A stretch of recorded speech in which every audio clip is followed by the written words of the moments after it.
Halo semuanya, saya Adi Amurwanto. Dalam video ini saya akan menjelaskan tentang ekspresi gen bagian keempat, yaitu transkripsi pada bakteri. Topik yang akan dibahas dalam transkripsi pada bakteri ini, yaitu yang pertama, inisiasi, 2 elongasi, 3 terminasi. Inisiasi atau awal dari transkripsi terjadi ketika perlengkapan transkripsi bergabung pada promotor dan memulai sintesis RNA. Elongasi atau pemanjangan terjadi ketika RNA polimerase bergerak downstream sepanjang DNA. Polimerase membuka untai DNA dan menambahkan untai nukleotida baru satu persatu ke ujung 3 dari RNA yang sedang disintesis.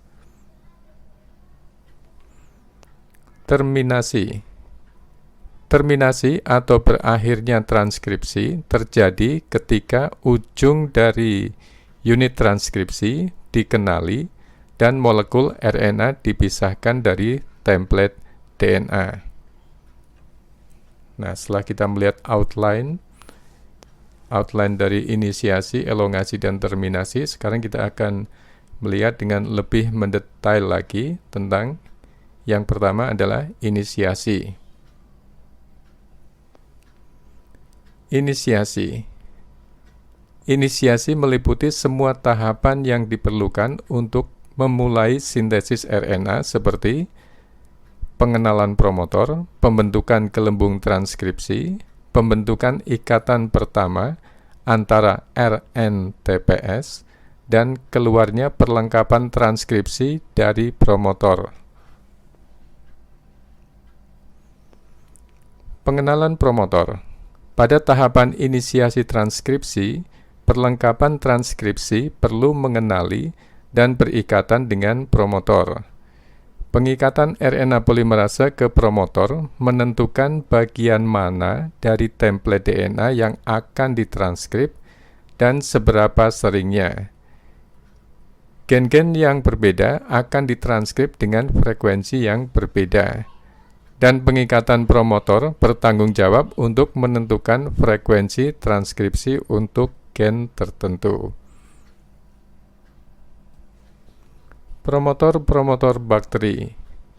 Informasi penting untuk unit transkripsi, di mana mulainya, untai mana yang dibaca, dan kemana arah polimerase bergerak, terdapat pada sekuen nukleotida promotor. Promotor adalah sekuen DNA yang dikenali oleh perlengkapan transkripsi dan diperlukan untuk terjadinya transkripsi. Pada sel-sel bakteri, promotor biasanya berdekatan dengan sekuen penyandi RNA. Sekuen konsensus. Walaupun kebanyakan nukleotida dalam promotor bervariasi sekuennya, tetapi ada sekuen pendek nukleotida dalam promotor yang memiliki kemiripan dan disebut sekuen konsensus. Sekuen konsensus yang paling umum adalah sekuen konsensus -10, sekali lagi -10, atau kadang disebut Bripno box dengan urutan bahasa 5 TAT 3 pada untai non-template.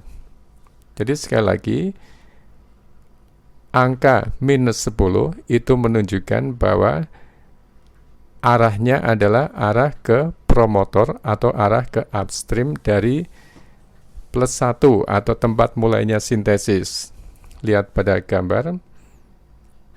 Jadi +1 kemudian ke arah upstream adalah -1, -2, dan seterusnya sampai -10 dan akhirnya -35. Jadi angka negatif itu menunjukkan arah ke arah upstream. Kalau arah positif adalah arah ke downstream. Kemudian TAT atau Bripno box ini itu arahnya 53. Berarti TAT itu kita baca dari untai non-template.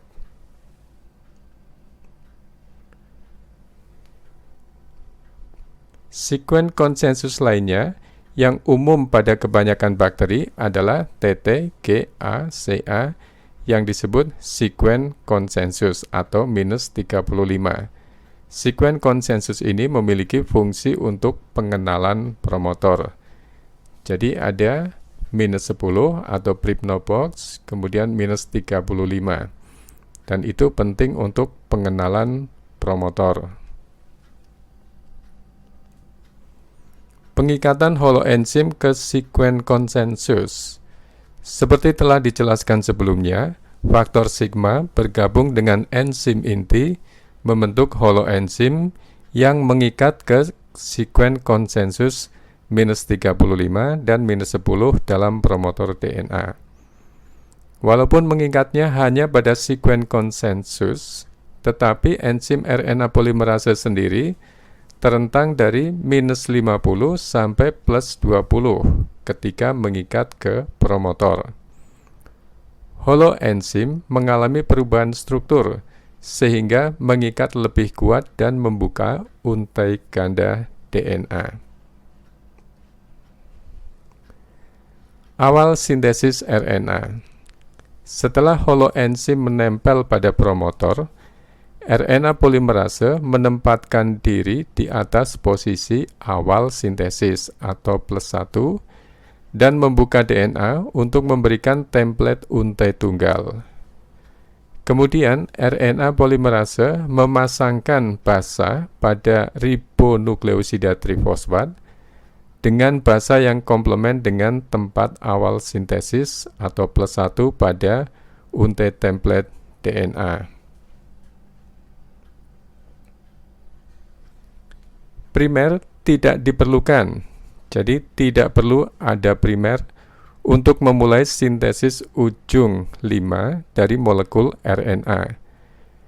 2 dari 3 gugus fosfat dipotong dari ribonukleosida trifosfat ketika nukleotida ditambahkan ke ujung 3 dari molekul DNA yang sedang disintesis.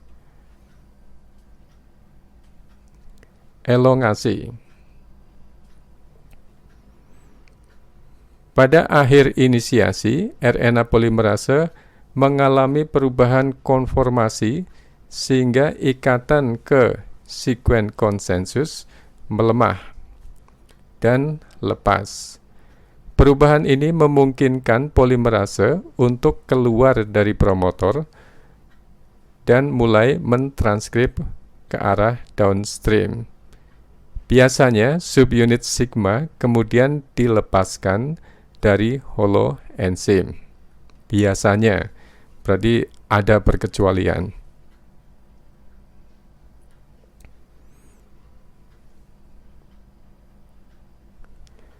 Saat bergerak sepanjang template downstream, RNA polimerase secara progresif membuka DNA di depan dari gelembung transkripsi atau transcription bubble sekitar atau kurang lebihnya adalah 18 nukleotida.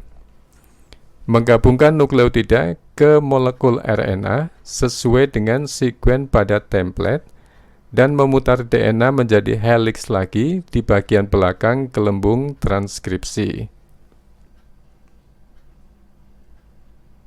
Kemudian bagian akhir dari transkripsi pada bakteri adalah terminasi. Terminasi.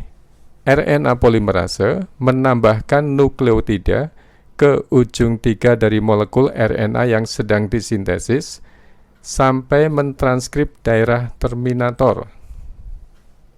Perlu diingat, daerah terminator itu juga ditranskrip. Sel-sel bakteri memiliki 2 tipe terminator utama. Yang pertama, Rho dependent terminator atau terminator yang tergantung adanya protein Rho atau harus ada protein Rho, dan yang kedua Rho independent terminator, artinya terminator yang tidak membutuhkan kehadiran protein Rho. Nah, ini Rho dependent terminator adalah terminator yang membutuhkan kehadiran protein Rho yang memiliki aktivitas helikase. Ingat dulu, helikase fungsinya adalah membuka double helix. Jadi terminator ini membutuhkan kehadiran protein Rho yang memiliki aktivitas helikase yang digunakan untuk membuka hibrid DNA, RNA, dan menghentikan transkripsi. Rho independent terminator. Rho independent terminator yang berarti bahwa terminator ini bisa menghentikan transkripsi tanpa kehadiran protein Rho.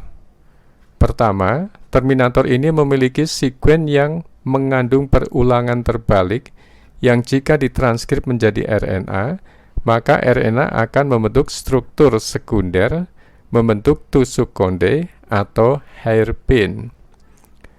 Kedua, urutan 7 sampai 9 nukleotida adenin mengikuti perulangan terbalik yang kedua pada template DNA.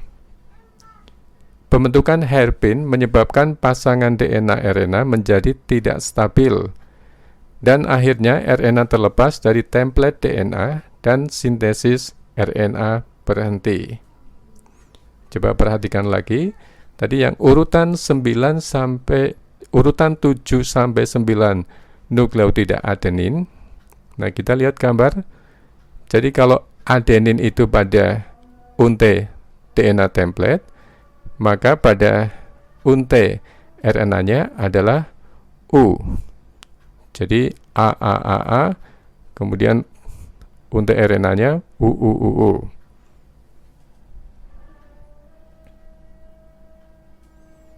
mRNA polysystronik.